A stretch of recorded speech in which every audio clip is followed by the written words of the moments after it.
This is the car lot name. Good morning, everybody. I want to welcome you to Pulaski County Fiscal Court. As is customary, we'd like to open our meetings with the Pledge of Allegiance. And this morning I've asked Jacob Cheney from Hinkle if he would open us up. So if you all please stand. To the flag of the United States of America and to the republic for which it stands, one nation, under God, indivisible, with liberty and justice for all. Thank you, Jacob. We'll go ahead and call this meeting to order. And the first item on the agenda will be the approval of the minutes from our previous meeting. You all received a copy of the minutes. Would you have any additions or deletions? Or we entertain a motion to approve them as presented? Motion approved. Motion by Strunk, second by Wilden. Any further discussion? All in favor? Aye. Any opposed? Motion carries. No old business at this time. We do have a few items in new business and a few that are not on the agenda, but we'll first ask Pulaski County Conservation District Board to come forward. They want to present their budget and talk a little bit about the agency. Good morning. I'm John Burnett with the Pulaski County Conservation District. I have with me this morning one of my co-workers, Mr. David Sayers, and a board member, Mr. Tim Tarter. It's a pleasure to be here in person. It's been a while since we've been able to be here in person and give an update, so it's good to be back. I have passed around our annual plan of work and our proposed budget for the upcoming fiscal year. But during those COVID times, we did, we were there and we were continuing our program applications, such as the County Ag Investment Program and the Kentucky State Cost Share Program. We did continue making farm visits to implement those programs, as well as technical assistance farm visits. Also, during those times, we did continue our rental equipment program. The 2020 year, the rental equipment was a lot busier than normal. I guess folks had a little more time on their hands and checking off to-do lists and so on. Last year was about an average year on rental equipment, and then this year starting out quite a bit slower. I guess, inflation caused grass seeds higher, fence posts are higher and hard to get, and so on. So that equipment moving slower is going to hurt our budget, looking forward, but that's just part of what we got to deal with, I guess. And during those times, it was a little bit lean. We functioned there 2 years with a budget cut, so we really had to look at every aspect of our budget and try to operate more efficiently. But we did make it through by selling some of the older, outdated equipment.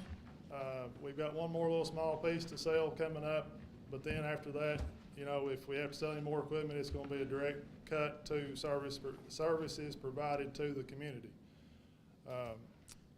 So if you're asking yourselves, is what the Conservation District does, is it really important?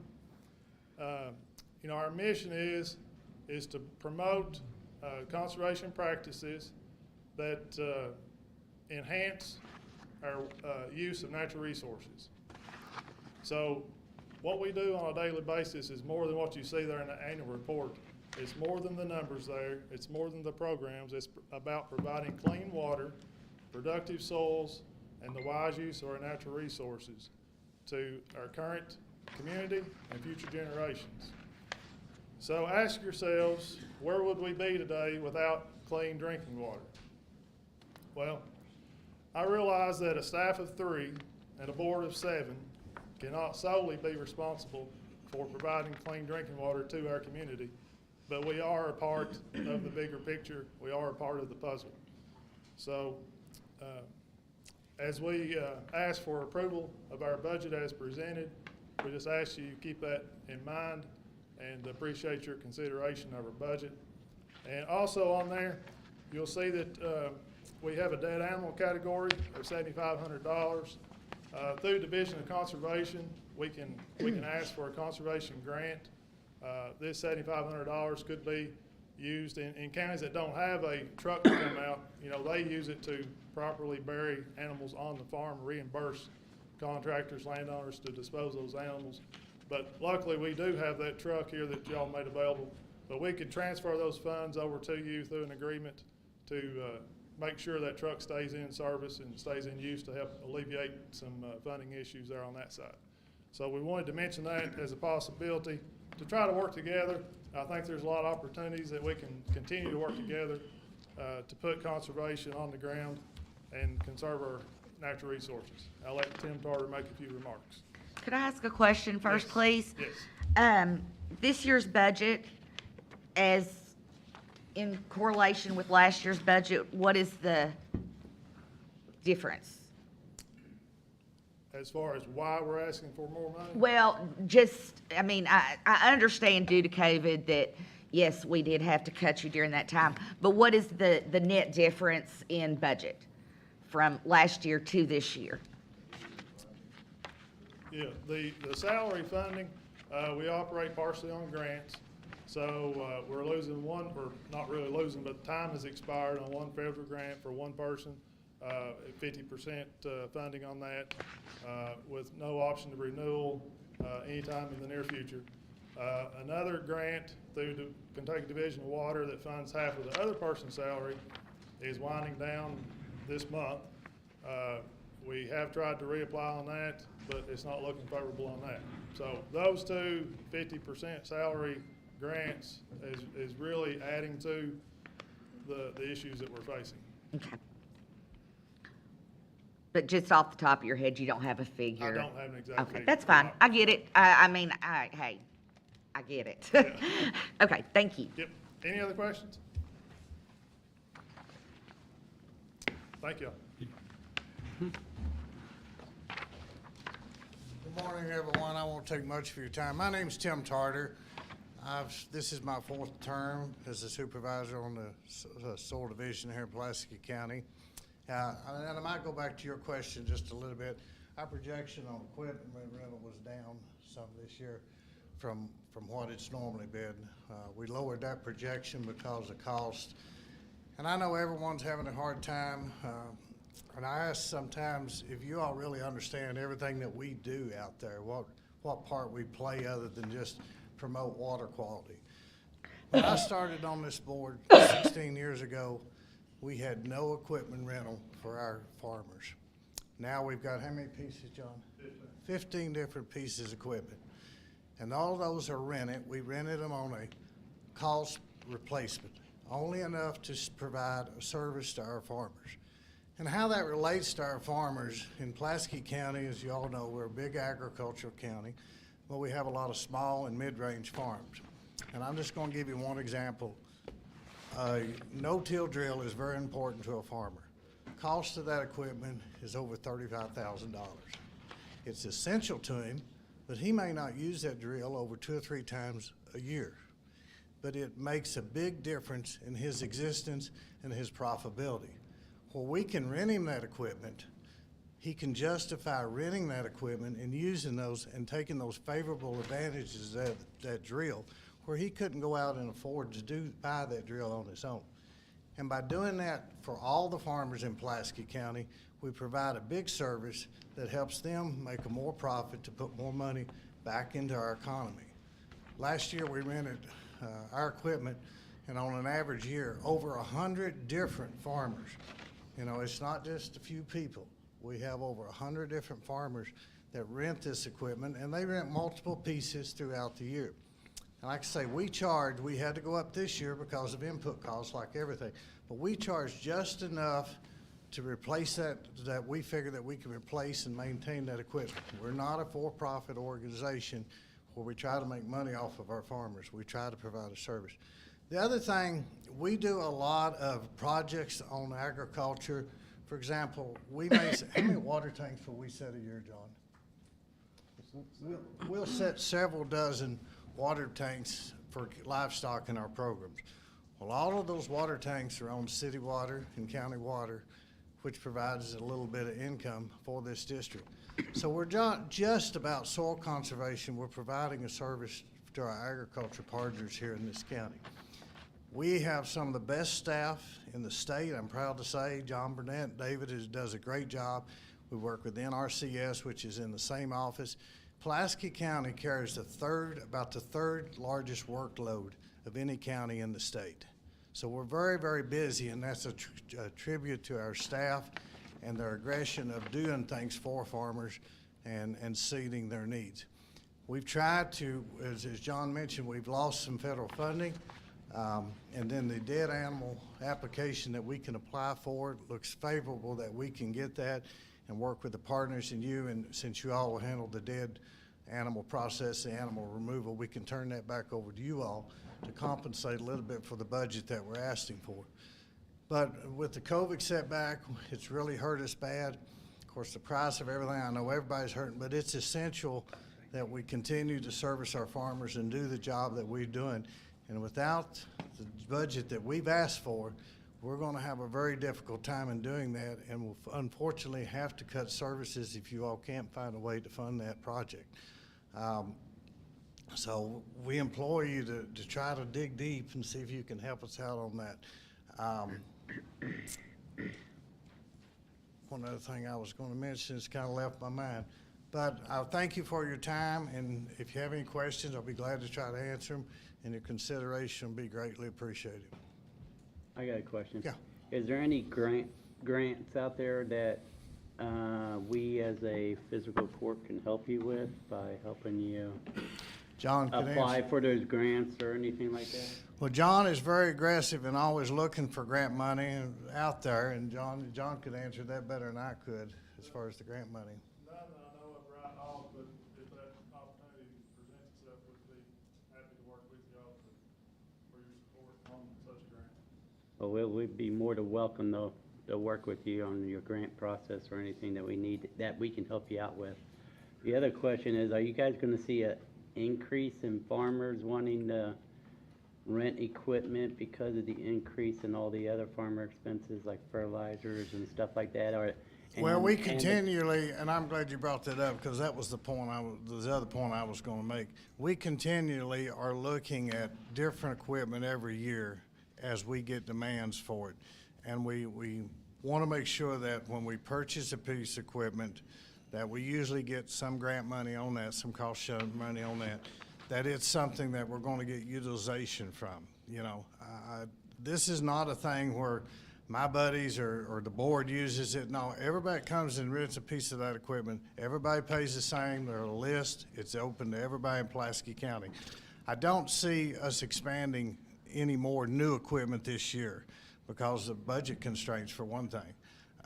We have updated, last year we updated one of our drills. So we're pretty good shape as far as what we feel like is needed to provide the services to the farmers. So I don't foresee us buying anything in the near future. For one reason, we can't afford it. And you're talking about the constraints of farmers. I know everything has gone up this year. On my operation, my fertilizer bill usually runs $50,000 a year. This year, it's going to be $100,000. Now, the price of commodities, the price of corn, the price of cattle has gone up slightly, but that's not going to cover. We literally went from $480 a ton for ammonium nitrate to $1,080. And our farmers are hurting just like everybody else. And it's critical that we maintain the services that we're providing in order to help them through this time so they can keep putting money into the economy. We're all facing with this issue from COVID, all the other things that you're all very well aware, but we have to keep providing for them. Well, I think we definitely need to support our local farmers. You know, this coming summer, we got a lot of farmers markets out there. We definitely need to go visit them, support them in any way we can. I'm hearing reports that some farmers are actually selling off all their cattle because they just don't think they can make it. Well, our concern is this fall, you know, farmers cannot afford to fertilize. That's a trickle-down effect. Obviously, it's going to make hay short. It's going to make pasture short.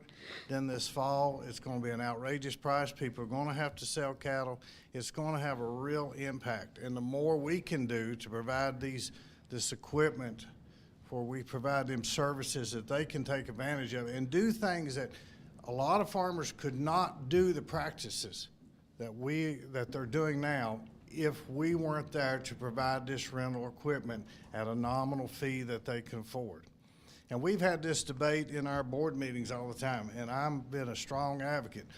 And John can tell you, we try to hold those prices, those rental prices, just so we can maintain them and replace them. We do not want to make a profit off our farmers. That's not what we're about. We're here to provide for our farmers, just as you all are to provide for the people of Pulaski County. That's my duty as a supervisor of this board. So it's going to be a tough year for everybody. Yep, well, thank you for your input. All right. Any other questions? I'll say this, John sure does a good job keeping it all clean after Well, the farmers use it. We have two of the best employees, and I don't want to brag on them here in front of us, but both of them, but I am. They both are, we're very fortunate to have the people we have in Pulaski County. We're very fortunate to have a relationship with NCRS. Joe Montgomery, retired a few years ago, was great. Our current NRCS person is great, and we have a great relationship, and that's one reason that we try to educate our farmers, and we do everything we can to make our farmers aware of these programs, because the more programs that they can take advantage of that we can provide for them through the state cost share program or through the federal cost share program, it's advantage to them. So part of our responsibility and job is to make these farmers, and it's all not just farmers, it's some just rural people. We assist some just rural people and some of the smaller farmers that work the farmers market. So that's part of our job as a county board, is to get the word out of the services we provide for our county people. And we work very hard on this Master Tobacco Settlement Funds, what's known as the CAPE funds. We had how many people sign up for that this year? We had 180 different farmers and groups sign up for this cost share money through the state of Kentucky agriculture. So that's an assistance to our farmer. So that's our responsibility, is to inform and educate our farmers and our agriculture people about the programs we have and that they can take advantage of. Any other questions? Thank you all very Tim, much. John, David, thank you all for coming and sharing with us today. All right, next then would be our redistricting committee with Rick Barker. Would you like to report to the court? Good morning, Judge Kelly, members of the court, sports staff, and guests. I do not come asking for any money. I don't come bringing you any money. Nothing. I was appointed the chair of the Magisterial Reapportionment Committee along with Becky Childers, Alex Wilson, and Rod Dick. We do this every 10 years. I've been on this for 30 years. This is based on the 2020, now 2021 census. It's not based on registration, it's based on population. You have those figures there in front of you to give them. The figures on the sheet did come from the U.S. Census Bureau. It's their numbers. Of the three I've served on, this is the first time that I have seen the numbers come out like they are. Of course, last year, or actually they started in 2020, the census did the entire census online. Of course, we had COVID, that interrupted the thing. It even took it a year later for me we should have done this last year, but they postponed it with that. Every year that I've served in 30 years, we have seen a gradual shift from the 4th district coming all the way around, winding up in the 5th district.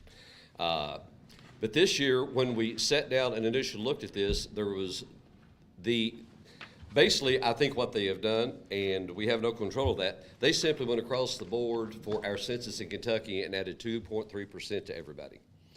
So if we were in alignment in 2020, which we were, you all approved that in 2020, and you add 2.3% across the board to everybody, where you wind up, you're still in alignment. Nobody grew, nobody shrunk. They only showed the county of, I think, a 2.3% increase in population. I deal in real estate. I can assure you that Pulaski County in the last 11 years grew tremendously more than that. But again, by the statute, we have to go by these numbers, the population numbers they gave.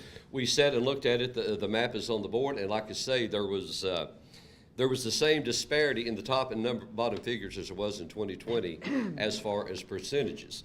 So if you look at what we have in front of you, I want to read you this for the record of what we, the undersigned, members of the committee have met and reviewed the 2020 census data and the current magisterial district alignments, and using the numbers furnished by the U.S. Census Bureau, we determined that the current magisterial alignments are in accordance with the Kentucky mandates of equal apportionment.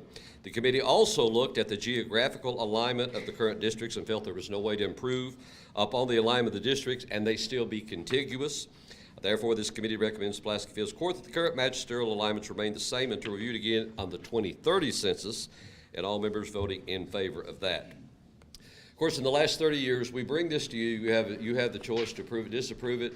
But over the past 30 years, we've tried 5 magistrates, we've tried 6 magistrates, we've tried 7 magistrates. But it's always the consensus that the 5 magistrate approach is what really does work. And that is one of the reasons that we recommended staying with that this year. Anybody have any questions? Now this, like I said, this should have happened last year if COVID hadn't interfered, and would have affected the alignment of you all this year. Now this will not be reviewed again until 2031 after the 2030 census comes out. So basically, we're recommending that the magisterial district stay the same as they was. Any question? I appreciate your all's hard work. I mean, I know just, y'all make a lot of money doing that, right? So, Yes, oh yes. well worth it, I'm sure. We're here strictly for the money. But, no, we do appreciate you all volunteering to serve on that committee, and if the others are here, I'd say thank you to them too. But, glad we've got somebody like you that's got the experience to lead through that. I hope to do it in 10 more years. I hope to be here in 10 more years. It's always a joy when you come. Always a joy. But like I say, you all, and you all have been through this, I think, some before. You have the opportunity to approve it. If you do not approve it, it goes to the circuit court, and the circuit judge does it.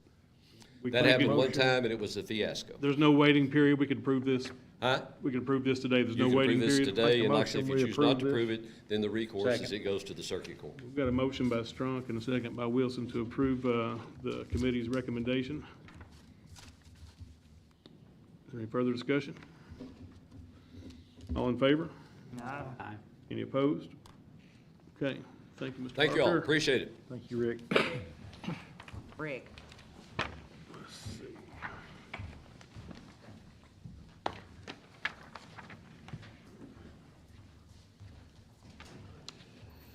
All right, next, we need to ratify the purchase of property. You all are aware that we were able to negotiate and close the Simpson property that's adjacent to Pulaski County Park. County attorney is out with a procedure today. His daughter's having a procedure, but he's asked us to ratify this. Just need, the purchase price was $125,000. I think the total on the check after taxes and whatever was $125,031, if I'm not mistaken. It was, is that right, Joan? Does that sound? Pardon me? $125,031, is that what the total was? Yeah, it was 125 and change. Okay. So we would just, congratulations on your purchase, but we just need to ratify the purchase. We need a motion and a second. Motion. Second. Motion by Turpin, second by Strunk. Is there any further discussion? Yeah, I was a little off kilter when I read in the newspaper that was already, the contract was already signed before we voted on this. And there was some stuff originally that was told to me that I come to find out wasn't up to par, and about there being trails already on the property and all that. And it was a liability issue for both the property owner and the county. Come to find out, there was no trails already on there. So I was very disappointed in the information I received and the fact that we didn't get the vote on it before the contract was signed, which to me, I think it, I thought we voted to give them We gave- earnest money to we gave them make a permission. contract. First of all, I mean, we gave them I permission. think you're mistaken. to- There are some trails that are on that property, and if you want to go out there, we can go out and take pictures and identify them if you want to do that. But, yeah, we met executive session. You knew the purchase price that was given to us. I gave you all, I read the letter to you. You knew the purchase price, and I asked you all for permission to negotiate the property at that price and to even put down an option to purchase the property at that price. And You never asked us for permission to purchase the property. You asked for permission to negotiate and the earnest money to put down towards the property, but not actually to sign a contract. Why would you give money earnest to money, buy it and it was then not buy option it? to purchase Well, at that price. I thought you were coming to court to ask for permission to purchase the property before you signed a contract. Okay, well, we negotiated, which means that you bring it about, by discussion, we closed it. The county attorney was there to prepare the deeds, and he's said everything's fine, we just need a ratification, so. But based on the fact that, first of all, no, we can't make decisions in that back room. We have to make them out here on this floor. We did come out here and vote to give them the earnest We- money. Yes, we to go on the voted contract. on the earnest money, but we did not vote to purchase the property, just to negotiate. What would you think earnest money was before? If I was That's a gonna down- buy something and if I'm gonna pay a deposit on it, I'm planning on buying it. Earnest money is a down payment on a purchase until such time as all the contracts and stuff can be approved and signed. It's a down payment on a purchase, not a purchase. Bill, would you, County attorney was sitting right there with us and informed us on all of it. I mean, it's all just like it's supposed to be. I think there was an auction contract that laid out all the terms for that. It was a what? An auction contract, Yes, option? option you contract. actually voted for that. So I voted to negotiate and to put the earnest money down. I didn't vote to sign a contract. Well, if I was gonna put earnest money down, I would definitely want a contract signed. Well, it's been purchased, and we Yeah, just need to ratify it, so. It's been to the point, but I just wanted to say that. Congratulations on your purchase. I've got a motion and a second. Is there any further discussion? All in favor? Any opposed? No. Need a roll call vote, please. Perkin, Yes. Wilson, Yes. Wilden, Yes. Ranshaw, No. Strunk. Yes. Motion carries, and just so you know, we, That was about a little over 70 acres, right? That's, I think it was just under 71, I think is what it was. that's less than $2,000 an acre. That's Yeah, I think it was like 1,700 an acre is what that figures out pretty, to. that's pretty unheard of. You all for made a our really area. wise decision. I mean, we could actually sell the property and make the money or whatever. You all made a wise decision. I've already heard there's some people out there that lives around there would like to have the option to buy it. Yes. And he come to us first about buying it. You know, the Simpsons they said, you know, we could have sold it elsewhere, but we wanted this to stay in the county and be used for county purposes. And just so the public knows, we're already making plans to expand trails, in that area. And we're gonna be able, with permission of a couple property owners, to tie those trails into the Haney's Appledale, farm, which is a big tourist destination. We think it's gonna be a great idea to let our trails get over to that point, or if they want to come down to our park from Haney's, they can do that. And eventually, if everything goes as planned, we can maybe tie this trail system into the Mill Springs National Museum for tourists to take in, and then eventually into downtown Nancy, and maybe over to Zollicoffer. So, you know, we've got a great trail system, and we have people that come to this area all the time and tell us what a jewel we have. And people that ride these trails and hike these trails tell us that east of the Mississippi, we've got the best mountain biking trail system that they've been to. So we're proud of that. Thank you for all those that work hard on it. I want to especially thank Aaron Denny right now, because Aaron Denny, he really does a lot of work maintaining our trails, and he does that because it's a labor of love, and he's the head of that Bike Foundation. the Bike Foundation, and, you know, he's out there 15 hours a week volunteering work. So I just want to say a special thank you to him and all those that help him. All right. So next, this is one that I'm excited about here. I've invited one of my friends in. He's done a lot of work, and I'm gonna, hopefully you all have seen it, but if not, he's gonna bring it to light today and talk a little bit about it. But Brother David Carr has been running the King of Kings radio network now for, I guess, probably years, Brother David? Anyway, he's been working at something for the past couple of years. He came to me a while back talking about it. And if you haven't seen it, you need to go see it. But he has gone and constructed a Veterans Memorial Park down at the foot of Dutton Hill. And it's really marvelous. And David, it's another labor of love, because I don't think he's getting much help. I think he's doing a lot of this on his own. And I just want you to talk about your project to the court and to the public, if you would. Well, Judge Kelly and members of the court, thank you for this opportunity. Of course, King of Kings Network reaches out into 8 states. We have 8 major FM stations across Ohio and Kentucky and Tennessee. And I'm not bragging, I'm just telling you, all right? You need to be bragging, because it's nice. But this all started, this piece of property came available. I tried to buy it probably 30-some years ago, just simply because it joins the back part of our network property. And we weren't able to purchase it, but a lady was going to build a house up there and decided she could do better buying a house in Bronson. So that became available. And so the very moment it came available, I said I wanted it. Now, I didn't have any plans for it whatsoever.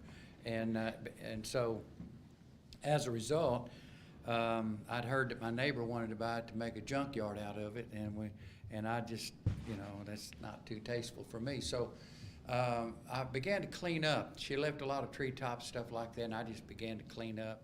My kids played on that when they were kids, and the more I worked on it, and I didn't feel right about it. Something wasn't right about that hill.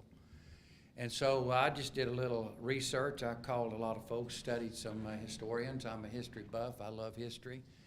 And I've been upset about the destruction of our southern monuments. I think that's a total injustice to America, because that's history, whether you like it or not. And so my objective was I didn't want to join the North or the South, because I don't have a horse in that race, so to speak. And so I decided, after studying history there, that was a major skirmish. I know we have Zollikofer, which is an outstanding history, but I didn't want to join the Confederates or the Northern Army. I don't mean it takes much of your time, but I need to tell you this history. There were 3 regiments that fought for Kentucky. Kentucky was a neutral state and a border state.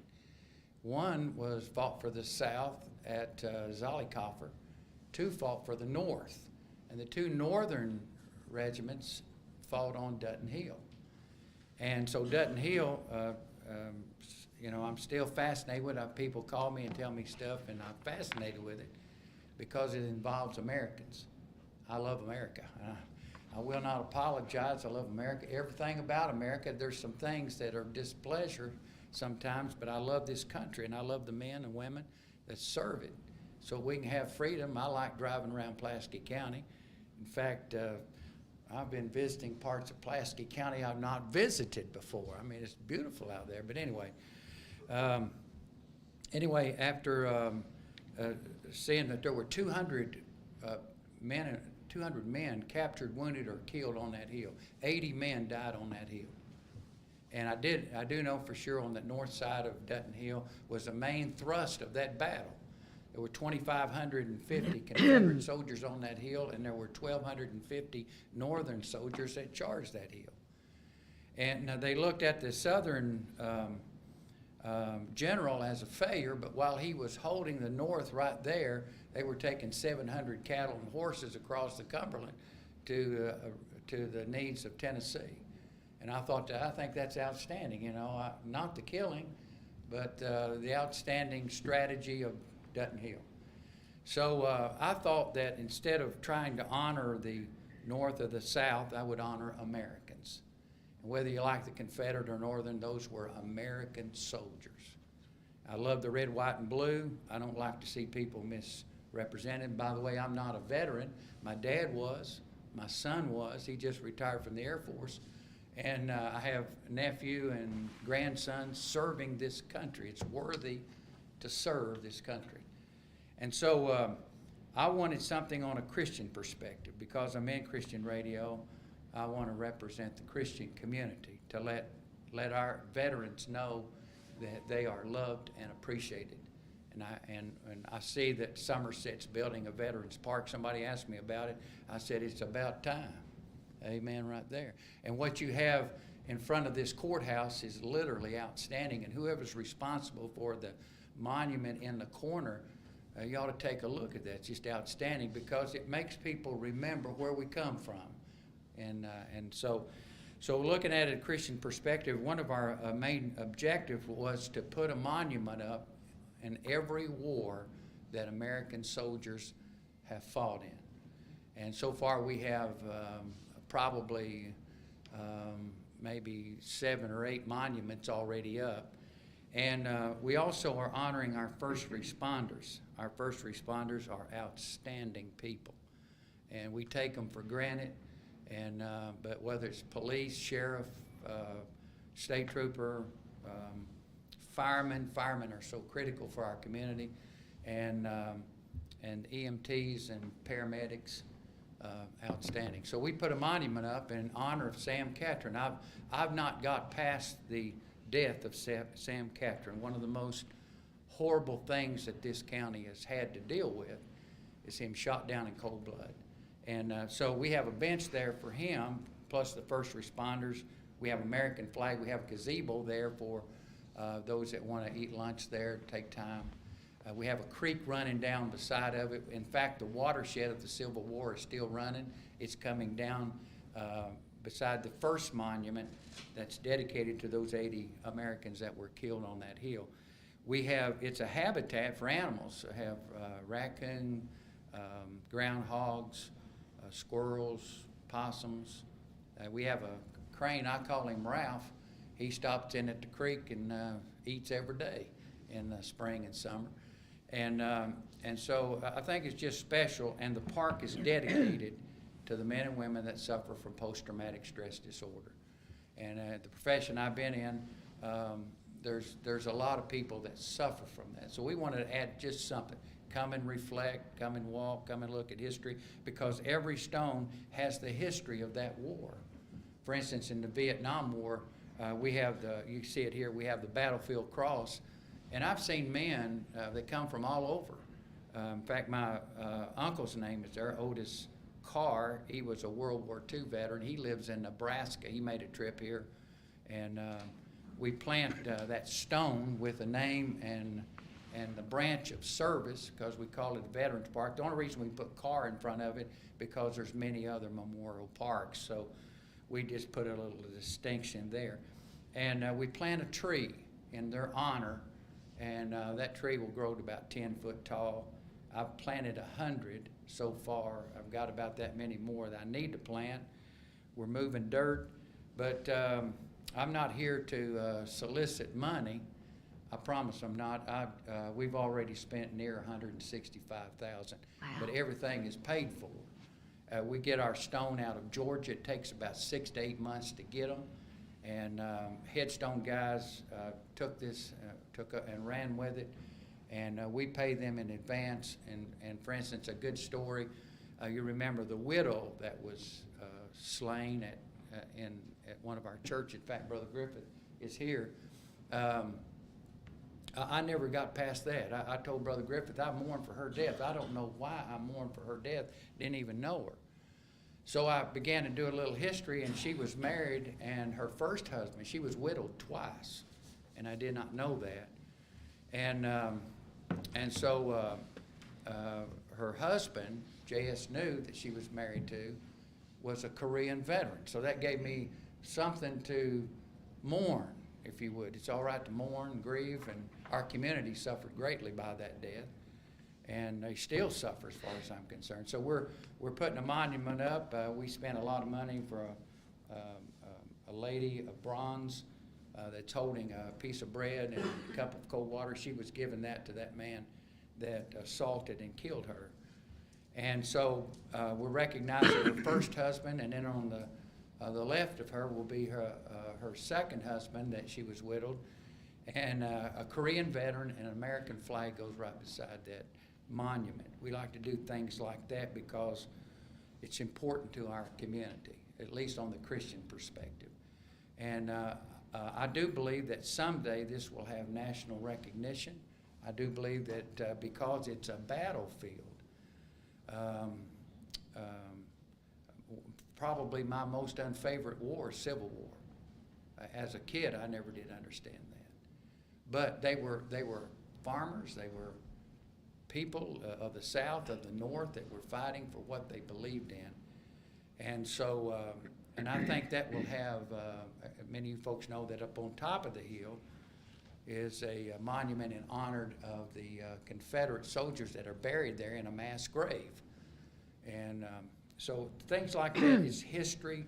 One of the things that we're lacking in our schools is history. You know, we need reading, writing, arithmetic, and American history as far as I'm concerned. So anyway, I appreciate you letting me share this with you today. And I wanted to bring this, and Judge Kelly, thank you. And I'm not seeking recognition. I don't really have a desire. Again, I'm not a veteran, but I love this country. There ain't no, you remember, there ain't no place like America. And today in Ukraine, millions of people are dislocated from their homes. And you just look what we have here, and it's all because, of course, Almighty God is what our nation is about, a nation under God. Amen. And we have American veterans, and we have American first responders, as far as I'm concerned, are just outstanding. And I want to brag on them just a little bit. So thank you very much. Well, Brother David, I want to thank you for your work.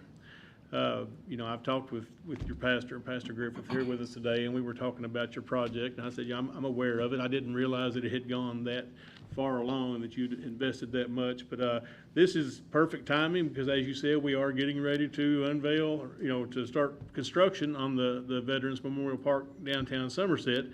But I just think it's great that we're seeing people that are finally coming together to recognize our veterans and our first responders, and it is long overdue. Like you said, it should have happened years ago, and we're finally getting it done now. But now we've got this enterprise taken off, and I want people to see it. I want people to know about it. It's on Highway 39, just behind the King Kings radio, right there at the foot of the hill, foot of Dutton Hill. I want to do something else for you. I know you didn't come for this, you didn't expect it, but one thing we can do as a fiscal court, our highest honor is to make you a Pulaski County Colonel. And for your dedication and service, and your hard work that you're putting into this, and your money, and your sweat, and your equity, and your prayers, and everything you're doing, I'd like you to come up here and I want to present you as a Pulaski County Colonel. Not much, but it's what we can do as a court. And so if you all would like to gather up behind here, we're going to make sure. Come on up here. Judge Kelly, I also want to say that a lot of churches now are starting to recognize the veterans of the church. And the government pays for everything. I'm glad to see the Christian community do their part. If you want. Yeah. Can we put this down there? Sure they can see that?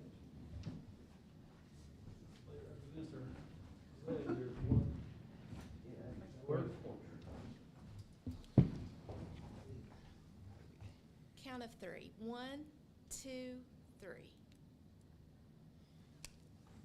One more. Just count of 3. 1, 2, 3. Thank you.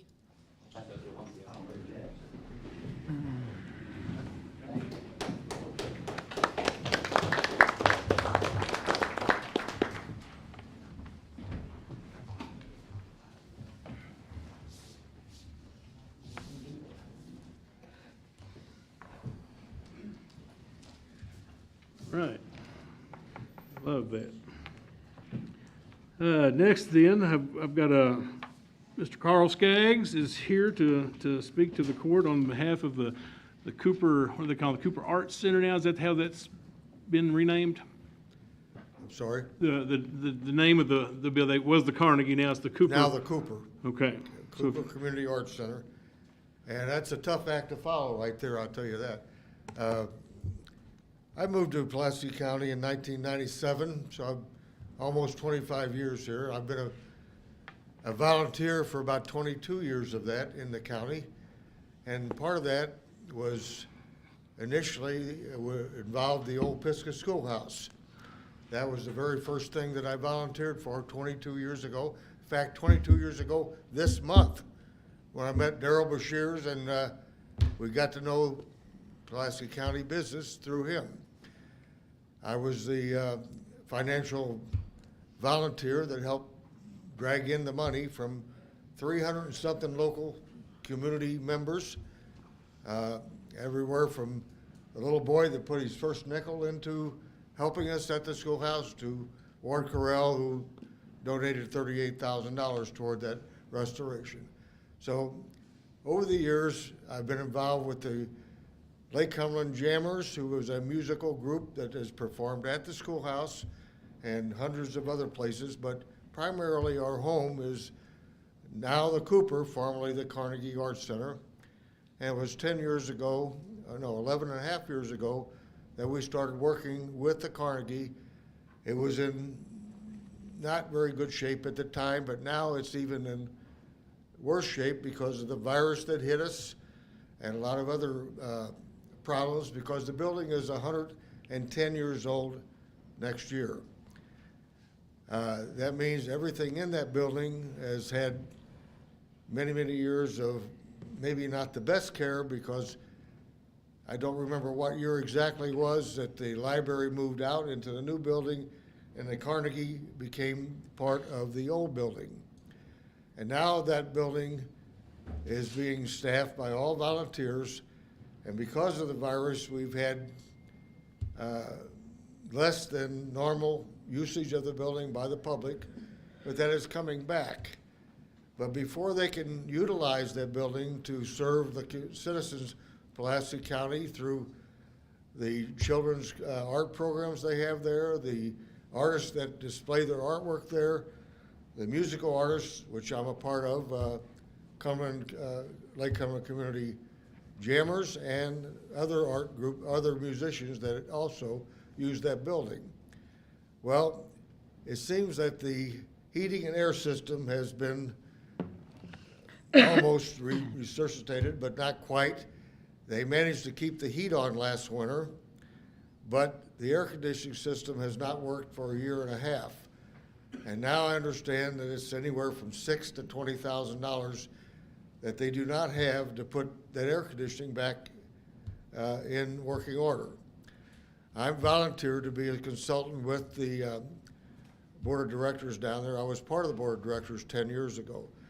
But now, since it's all volunteers, they have very minimal income because of the usage of the building is limited. When you have people that would like to use the building, but it's too cold to use it in the winter, summertime, it might be 90 degrees in there. So we managed to get the heat stabilized this last winter through the help of some other volunteers. But the air conditioning is a serious problem there if they're going to continue to be service to the Pulaski County citizens. So I asked Steve if I could address the group here this morning to kind of throw myself on your mercy, and the Carnegie Cooper, if Pulaski County can assist us in any way financially to help us put that system back into working order. I will personally involve myself again through community concerts and other opportunities that may come up this year to provide enough funds to at least get one of the units back working, which will cool the middle of the building, the main building area. The third floor where the artists are have existed last year with fans and minimal cooling and working maybe when it's a little cooler than when it was really hot. The basement seems to be surviving with a portable air conditioning system down there. So my main purpose here to be this morning is to say, if the court could see the way clear to donate some financial help to the Carnegie Cooper and the citizens of Pulaski County that utilize that building, and I will personally make sure that I and the Lake Cumberland Jammers do all they can to raise money for that building. In the past, I wanted to ask the Lake Cumberland Jammers 10 and a half years ago when we joined with the Carnegie to perform there every Tuesday night. Since then, we have made at least a $20,000 donation over the years to that facility. We helped put a new roof on it. We helped rewire the place. We remodeled the kitchen utilities so they would be functional for other programs that might be renting it for family uses, weddings, reunions, that type of thing, and community businesses having meetings there. So we have done a lot, the Lake Cumberland Jammers, and I've assisted in that somewhat, to the tune of $250,000 over the 20 years that we've been doing this for the community. And I'm proud to say that 40-some odd thousand of that was for our veterans. So we have raised money not only for God's Helping Hand, God's Food Pantry, AIM, St. Mildred's Outreach Program, the Alzheimer's Daycare Center, and others, including the Pulaski County High School Marching Band. So we've tried to reach out to every program that we can help. Now we're in a situation where we need some help, and we're asking for your assistance. And thank you for letting me be here today, Steve. And I've been associated with, this is my second time to opportunity to address the court. Many years ago, maybe 5 or 6, I had the first opportunity, and things have been going along pretty good. But as we all know, this has been a tough year and a half. And I know there's other needs out there, but whatever you can do, we would appreciate it. We could use maybe $2,500, $3,000, but whatever portion of that, we would be more than grateful. So, thank you very much. Thank you. I have a question. Carl? Carl? Mr. Ranstrow, I'd like to ask a question. The building's owned by the library, correct? That's correct. Have they come up with any portion of helping you out with that AC system? The heat and air system, are they willing to help you guys out with replacing that system? I'm sorry, I didn't quite, I'm a little hard of hearing, so. let me come over there. Is the library helping out at all with the cost I of wish they replacing? would, but they have not, and they have made it very clear they do not have the funds or the interest in doing anything to restore that building or keep the maintenance of that building. They lease it to the current residents there, I believe it's about $1 a year. But with that agreement, the person or group that has been there for years is in charge of, responsible for the maintenance and care of the building. Okay. But when you get into serious dollar outlays, like heating and air, the day-to-day maintenance of that has been good. As a group of the Lake Cumberland Jammers, we have provided, like I said, over the years, maybe $20,000. And we continue to try to help them. And we will continue. And we will help others because that's our base of operations. But there is no other funds available from the library board. So and the city of Somerset last month I asked for help from them, and they helped us to the tune of $2,600. And that went to help pay the utility bills that were in arrears. So now we're caught up. But now we need to make sure we can continue through the summer. And without some help, I'm not sure we can do that. Or at least they'll have to cut back very, very seriously to minimize the usage of the building. At least, I don't think anybody's gonna wanna hang out there when it's 90 degrees outside and maybe 87 inside. Maybe hotter even. Is there, can you tell for the newspaper and all that, is there somewhere if the community wants to get involved and help donate? We have, Is there a number or something they can call? I'm not sure about that, but we have planned some fundraising events, and we will work with the paper to get that word out. And where people are aware, they can come in, look around. There's donation boxes there. We've already put on a couple of fundraisers this year, and there's plans for more.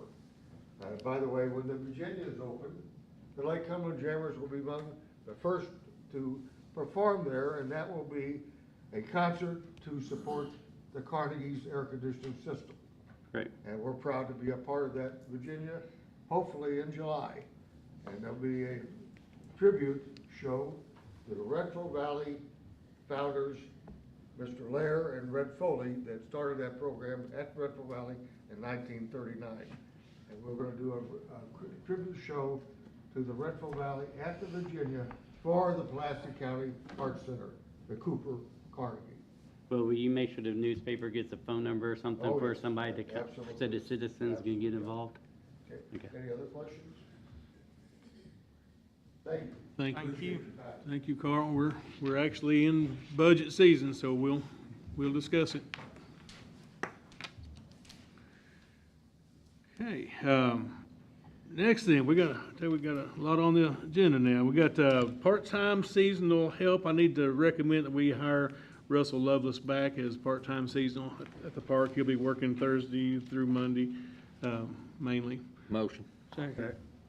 Motion by Wilson, second by Wilden. Any further discussion? All in favor? Aye. Any opposed? Motion carries. Takes us into our department reports.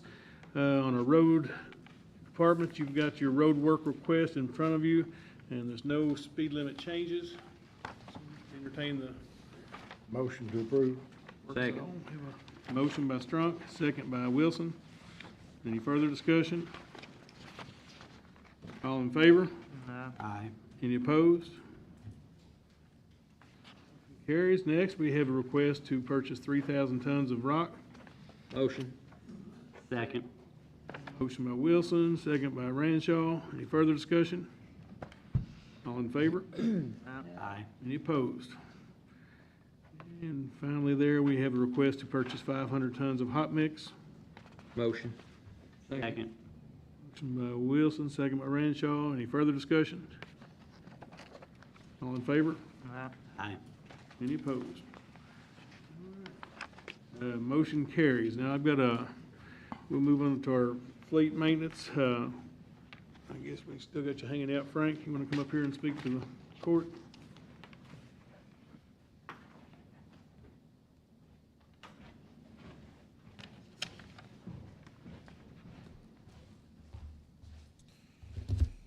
We put out a bid for the new mowing tractors, and we've come up with buying what's called a Mower Max. And we'd like to buy 5 of those units.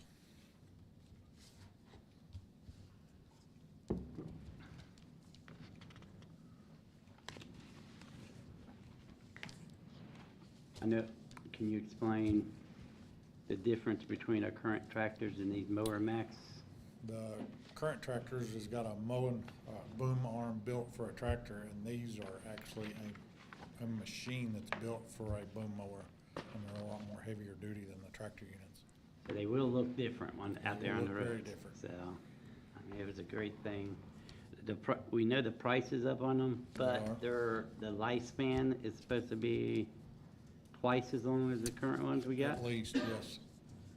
So, so we get 2 different options on here? No, there's be actually 3, maybe 4 different options. We're hoping, Mark, to negotiate and speak with these people and work on, maybe a different year option, and also, right now, their payment frequency is, annual. It works better for fiscal court if we have it quarterly or biannual. So, we also would like to speak with the company and maybe negotiate more different terms. So is this is a lease or a purchase? Lease to own, Lease to to own, and is yes. it through the company themselves, or yes. Yes, what about Keiko? and would be another option also, speak with Keiko regarding the option of financing through them. So there's gonna be a lot of factors that go into the final purchase product. Okay, so we're still in the Yes, process. and I'm sorry So to we're not have, voting on anything today, this is just an update? I guess You have to vote. for we them have to start bidding. vote, and then, yes. We I have think- to vote to purchase 5 of them, and then, This is really if you read it, it's non-binding, but as you're aware. Do you have a copy, Mark? Yeah, Okay. I just got it. Okay, well, I did too, We, sorry. This is actually a Frank. non-binding contract, but it is a binding contract, so we can start locking in the interest rates. Because in order to get a final interest rate, if you look at, page number 5, they have to have things from us to figure all these things out. But we're looking at liquidating 7 units, up to 8 units, and then getting 5, and figuring out of the units, get a couple backups if possible, as far as our current fleet. So we're looking at getting rid of everything we have. Yeah, yes, because we've kept 2 of our prior 7. Well, those, 1 unit is how many years old, Frank? It's a 14 model. Yeah, and then, of the 5 or 6 new ones that we've got, you're looking at pricing somewhere between the value $45,000 to $75,000. So we'd like to put that on Gov Deals and put a floor, and then get some options there, so we can actually take the monies and apply towards this to get maybe a lower payment for next however many years that we want to push this out. Up to 10 years is as far as we can. Well, I don't think we should go 10 years when the lifespan's only 6. I don't know what the lifespans are, they talk good, but another factor is gonna play in, they only have a year warranty. So we'd have to buy the extended warranty as well. So there's some variables there that we've got to clean up as we go forward. Right. There was a group of us went up to a neighboring county to actually look at them. And they had all their operators there to talk about them. And they were very impressed with the mowers. And they had a representative, and he was telling us all about them. They say that the life expectancy of these is about 6 years at least versus 4 with what we've been doing. And I know the initial upfront price is a little more, but when you divide that by 6 years, the actual cost per year is gonna be, best I could figure, about $14,000 less per year than, what we're paying now. Yeah, it's That's definitely a not including benefit. repairs. And it's a more durable vehicle than Yeah. a regular It tractor. was built to, just mow with and to cut the limbs that are way up high. It's counterbalanced to take care of that. Our operators got in them, and I mean, they turned them every which way but loose. Just about any way except upside down. And, it's all-wheel drive. Whenever you turn the steering wheel, all 4 wheels will go, if you got it set to do that. You can take it out to little country roads, and you can put the mowing deck right in front of the tractor and go right on and mow. And, the guys that were using them every day, they said they had very little breakdown, but they haven't. They're not in the many years of having them, so, but their maintenance is very low. And that's what they recommend or said about the mower. I like the fact, I know it's gonna cost us a little bit more, but I like the fact that it's, 6-year, life versus a 3-year life. Even the ones we got now, even if we purchase these today, it's gonna take till next fall or something to get it, so we won't even have them for this mowing season. So we're gonna have to work with what we got, and what we got is old and hard, and we will have breakdowns throughout the year this year, so. Well, and these, there's also more options with these here, because they've got a Bobcat attachment for the front of it, so any Bobcat attachment will fit on the front of it, sweeper, snowplow, whatever, and, I think That's an that'll- There's a lot of I think that'll be multi-use we can good. get out of this. That's an option that wasn't included in our bid, though. Okay, it wasn't included in the bid, okay. But it may be something to look at when we're When you say, because it don't come with a quick attach? Not on the front. That's an option you can add to it. Okay, yeah. And Mark, you'll also see that the first payment date, I'm sorry to barge in, but the first payment date isn't until March of '23. So that's why we need to kind of get into talks with them now, so we'll know what to budget for next year's payments. So exactly what are we voting on today? I don't know.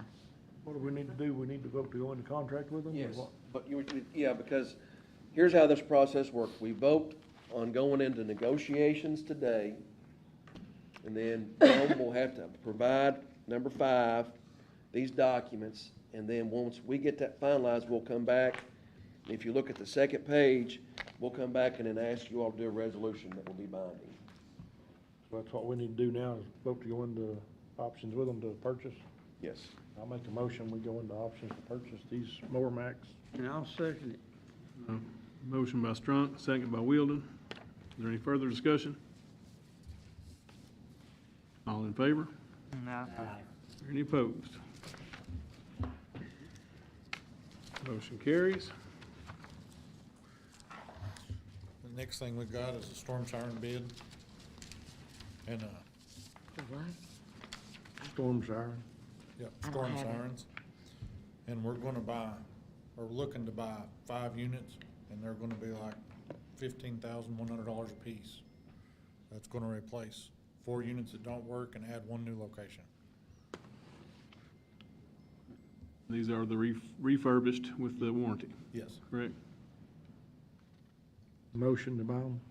Second. A motion by Strunk, second by Ranshaw. Any further discussion? All in favor? Aye. Any opposed? Motion carries. How long will it take to get them up and going, Frank? Not real sure yet. They're supposed to come down here and look at the site so we can get anything ready, any preparations made to get them in. Good deal. Now, even though we're putting up these new sirens, it's still a good idea for all residents that have a cell phone or something to sign up with Code Red, correct? I would agree, yep. Code Red is just a great way to get your alerts right to your phones. And some of these sirens, if you're in a house or something like that, you still may not be able to hear these sirens. So it's always a good idea to have that Code Red as a backup. Amen. While we're in fleet maintenance, I'm gonna invite Chief Eubank up. We received ambulance bids.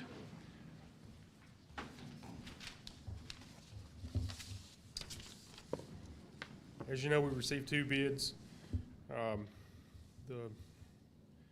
higher bid was $200,000, and it did not include everything that we'd requested.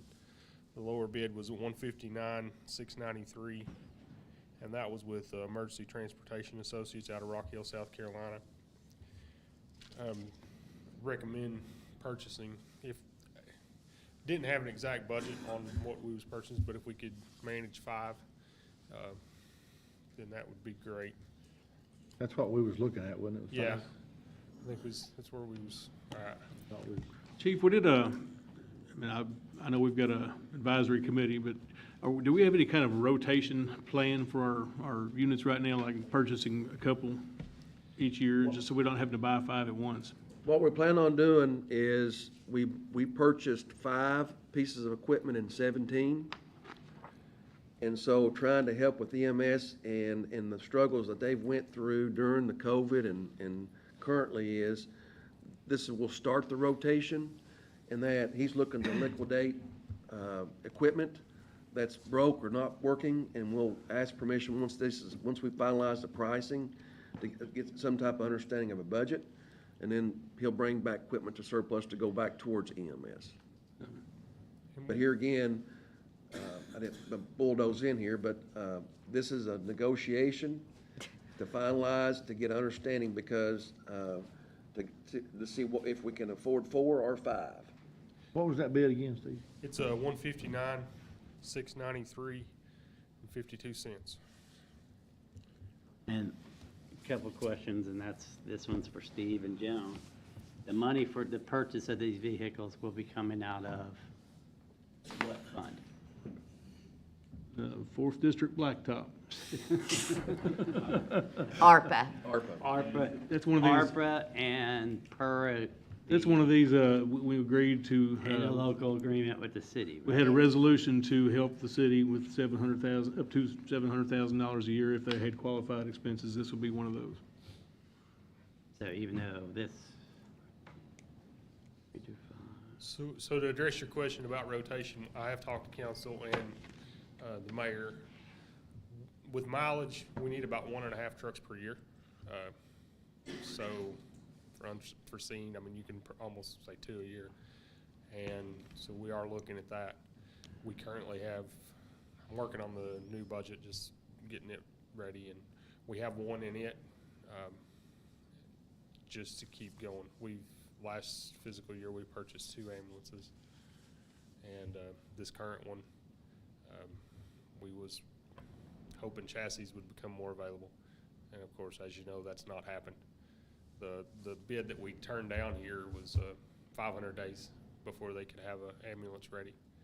So, I mean, it's good that we have one of these that's available now, and then they have more chassis on order that should be in, but we'll see where we're at on that after this. Is the city, I know they budget for at least one a year, are they still, if we buy these 4 or 5, is the city still gonna buy their one for you? I put it in the budget to purchase one, so. So I know, I just wanna make sure the city's gonna still Do they listen agree to to you? buy their one if we're buying 4. Steve, let me ask you another question. Let's talk about your personnel. Okay. Because equipment's great, and we want the best, but let's talk about your people. All right. When you're in your budget cycle, how is our EMS pay as far as structured personnel as comparative to our 10-county area that this hospital serves? So during COVID, I've done 2 different salary surveys, and during that time, we'd fell behind. We are currently close in pay, but our run volume, our work per person per hour that they're there is a lot higher. So that gets brought up a lot to me. They say I can go to Russell County and make 20 cents less, but I'm gonna make 3 runs during a day as opposed to 10. And so that's what we get into with trying to recruit people in. Nationwide, there's a shortage for EMS personnel. We know there's a staffing shortage in general, but anything specialized, it's even worse. And we saw this a little bit prior to COVID, and it's really increased a lot during the last 2 years. I don't know the answer. I don't know a number that would, if I had this number, it would fully staff. I know you start getting towards northern Kentucky, there's services that's paying $25, $26 an hour, but yet you see them advertising again 3 or 4 months later. So obviously, it wasn't enough to keep the employees there. Well, I just know from our understanding, I know year one when we came in, literally listened on the radio as an ambulance broke down on the side of the road, taking a loved one to the hospital. They had to wait for another ambulance to come there so they could be transported to the hospital.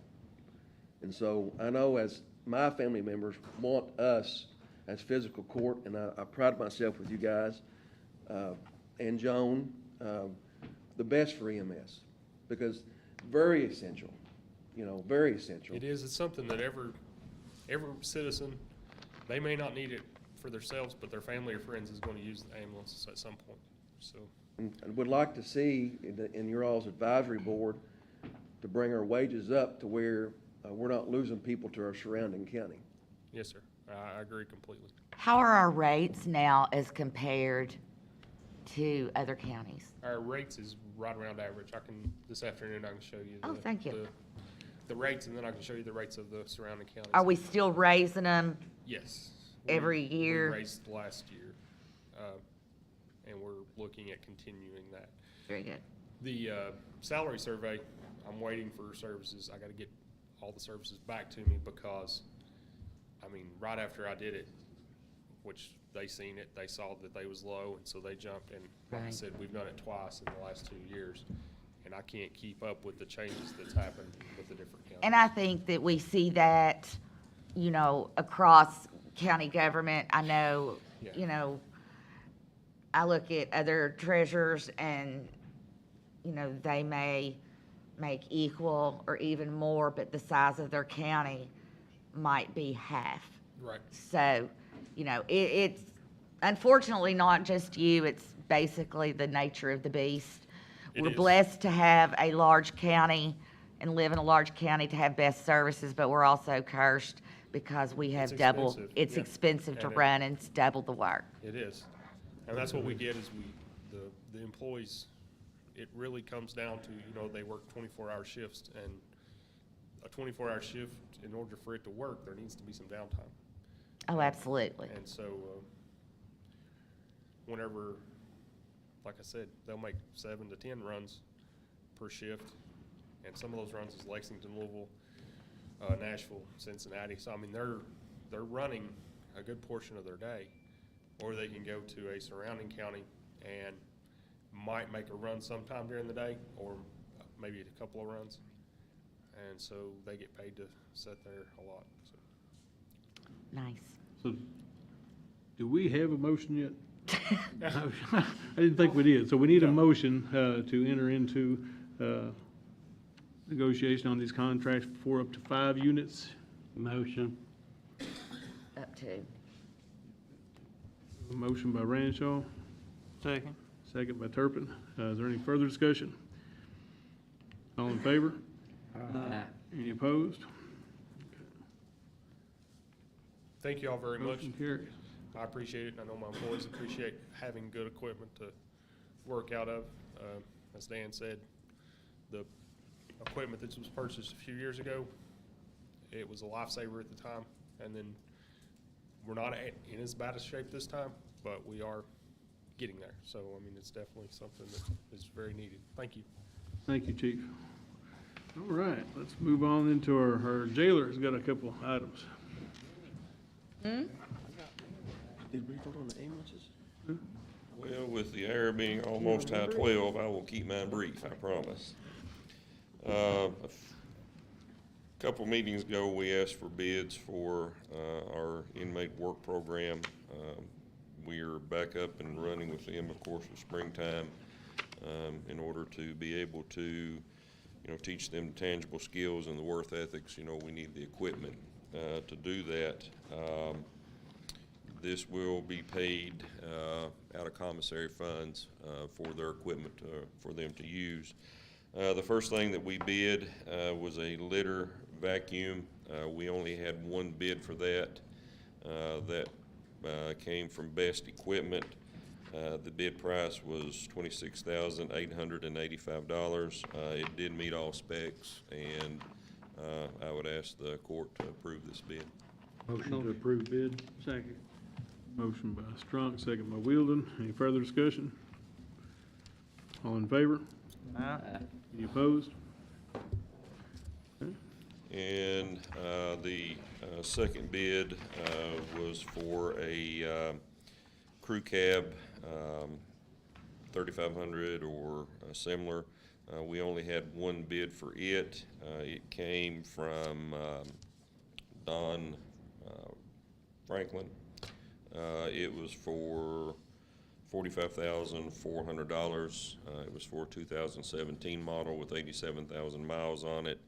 It also met all specs, and I would ask the court to approve that. Motion. Second. Motion by Wilson, second by Strunk. That's coming out of commissary. All of it coming out of commissary, yes. Any further discussion? All in favor? Any opposed? All right, Carried. that's it. Thank you all. Thank you, gentlemen. Thank you, gentlemen. Move on to our county clerk then. Linda's got a couple items.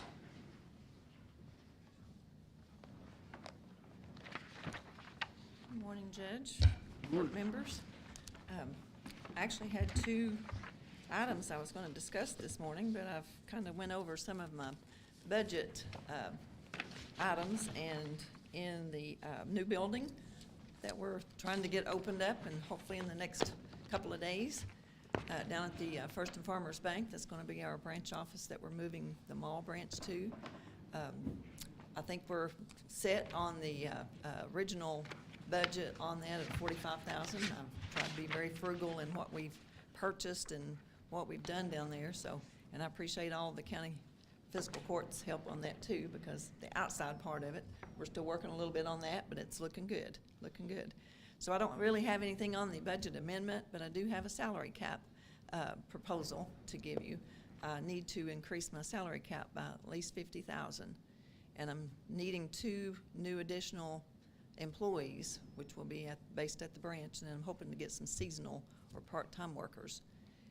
And it's kind of hard to get anyone to work at $10, $11 an hour, so I'm trying to get that increased a little bit to where it can entice people that would really be good employees and would be a good asset to our office.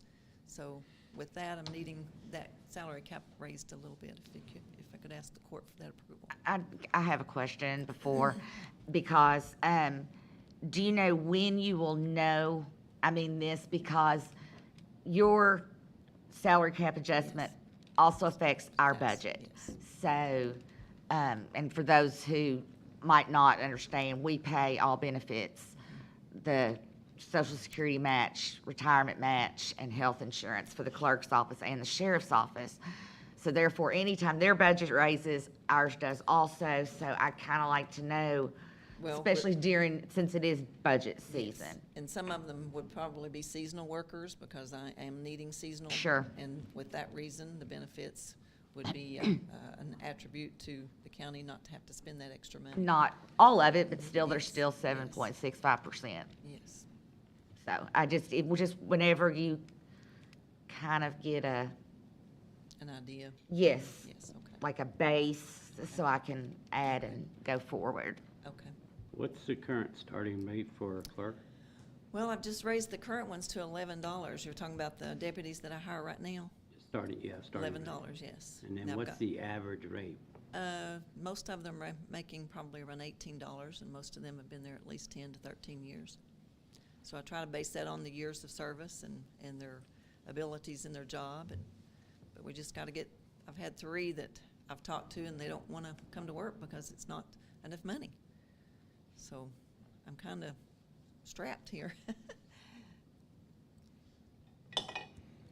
So your salary cap is to hire a couple and to raise the minimum? The increase, yes. Would yes. that be a raise across the board or just a minimum? No, just those new ones, yeah. The others got the raise last year, and that came out of the budget for last year with the salary cap. Motion to raise salary cap to 50,000. Second. Motion by Strunk, we have a second by Ranshaw. Is there any further discussion? All in favor? Aye. Any opposed? Thank you, Linda. Brings us into our treasurer report, several items from Me. Joan. That would be me. The first item I have on my report is the bill list. Receive a copy of the bill list. Pleasure.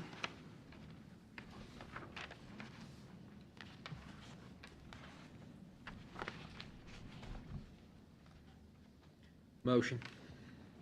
Second. Motion by Wilson, and a second by Strunk. Do we have further discussion? Are you still ever gonna give us a budget for the coroner's office? Well, we've got a bid, right?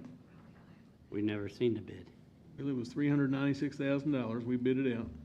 And we decided that we could do that work more efficiently in-house. We had the contractors that already approved to do that, so we plan on saving money by doing it in-house.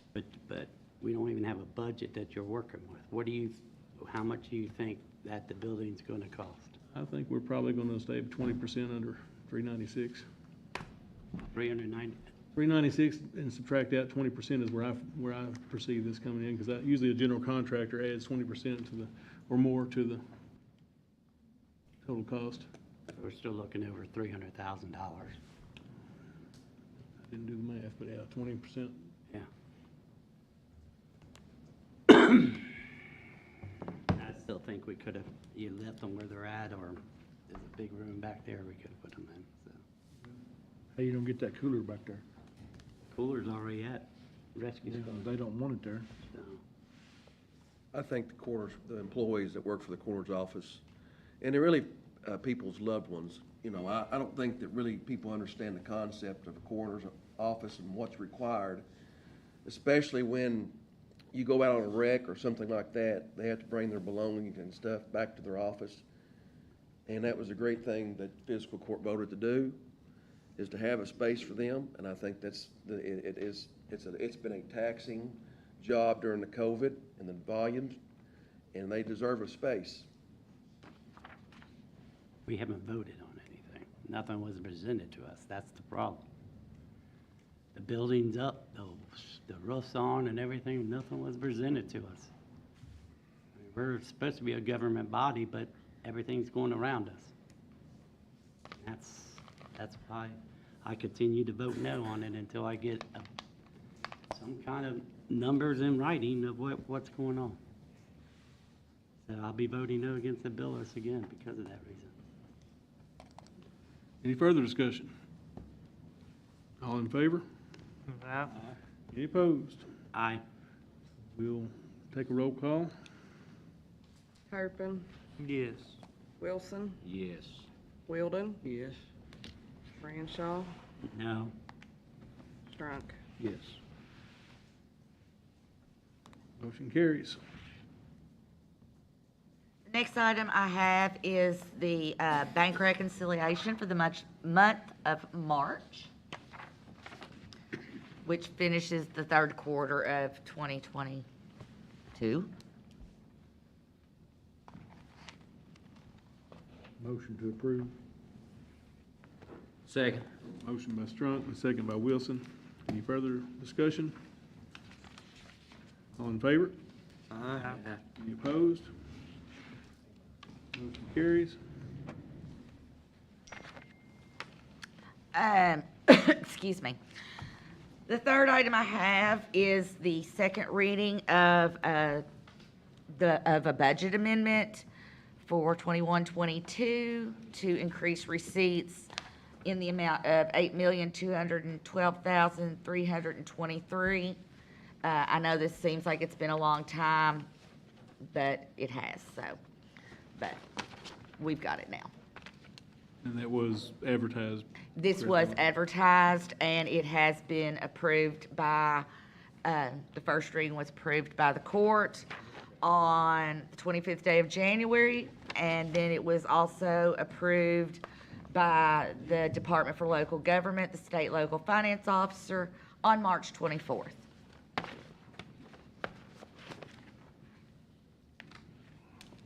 Entertain a motion to approve the second reading. Motion. Second. Motion by Wilson, second by Wilden. Any further discussion? Yeah, can you explain all the numbers on here? 'Cause people thought that it all came out of one fund. From what the newspaper showed, it was an $8 million. Okay. You see what I'm saying there? Yeah, and it should have said in the newspaper also that it does increase, this amendment does increase the budget receipts. That means the money that we have received over and above what was originally put in the budget. And it wasn't just one thing, it was from the general fund, road fund, jail fund, LGEA fund, fire fund, grant fund, 911 fund, and the ARPA accounts. So it was not just, and a lot of it was prior year surplus, money that carried over from last year that we weren't necessarily expecting, but that shows very good fiscal management on the court's part. So you all should be applauded for what you have done with the budget surplus from last year. And where are those funds going? Okay, if it's in the general fund, if the receipt is in the general fund, for instance, and I'll just use the example of the general fund, we had $2 million plus in prior year surplus. And so that money then is amended into the general fund budget into the reserve for transfer, which line item, which means when we do budget transfers, it can go to any other account that might be short. And a lot of that money's also going to the road fund, to the fire. Oh, yes, that's to why the I just. fire fund, Yes, I to just. the 911. I just read the Yeah. funds that it went to.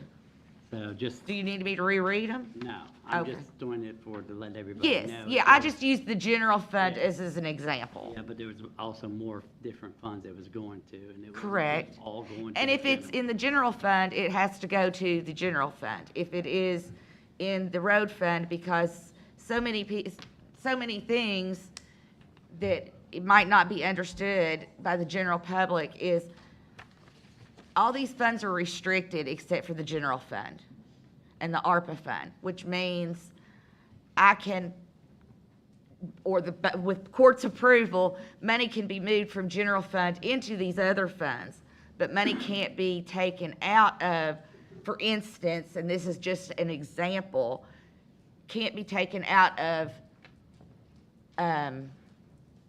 Road fund. And thank put you, in road fund, and be put into, because you have, some of these funds are restricted. The only funds that we have right now that are not restricted are our general fund, our fire fund, and our ARPA fund. And the reason those aren't restricted is because ARPA was set up that way by the federal government, because it goes different places.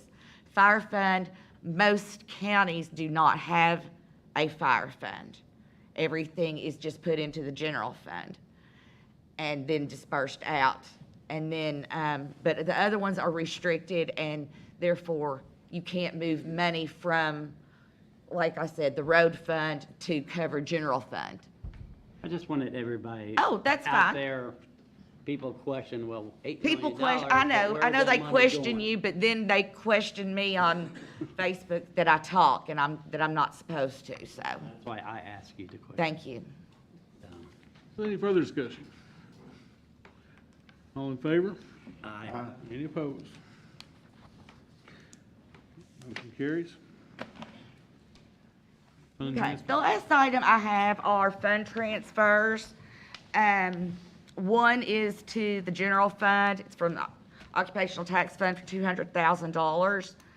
And the, sorry, Ross, that was me. The next one is to the jail fund from the general fund, for $200,000. And that kind of just goes back to what we were talking about earlier, Mark. Thank you. You're welcome. Motion. Second. Motion by Strunk, second by Wilson. Any further discussion? All in favor? Aye. Any opposed? Motion carries. Long meeting. I've got one little announcement to the court. I don't know if you've heard yet or not, but you know, we've been talking about doing this Ag Expo Center now for probably before I was here. You all were working on that with under Judge Bullock's administration. When we finally have got it to a point where we're going to issue an RFP. It should be going out here in the next couple of weeks. So we're right there at the top of the hill. If we can get a couple of companies to come back to give us an option on RFP, we should be able to make an announcement soon to the public that we will be having an Ag Expo Center in the near future. Good deal. Figured you'd like that, most of you. But, I appreciate the work that's been put into that. well, it's taken a lot of effort, and it's a lot of committees that got together, you know, and researched and traveled to go see what the best things were, and it's even been handed from one committee that kind of fell apart to another committee that took it on, and it's just, it's been about 12 years in the making, I think, maybe 10, somewhere in that area. But looks good, looks promising right now. No further business. I entertain a motion to adjourn. Motion. Second. Motion by Wilson, a second by Ranshaw. All in favor? Any opposed? Motion carries. Thank you. Vote on that one.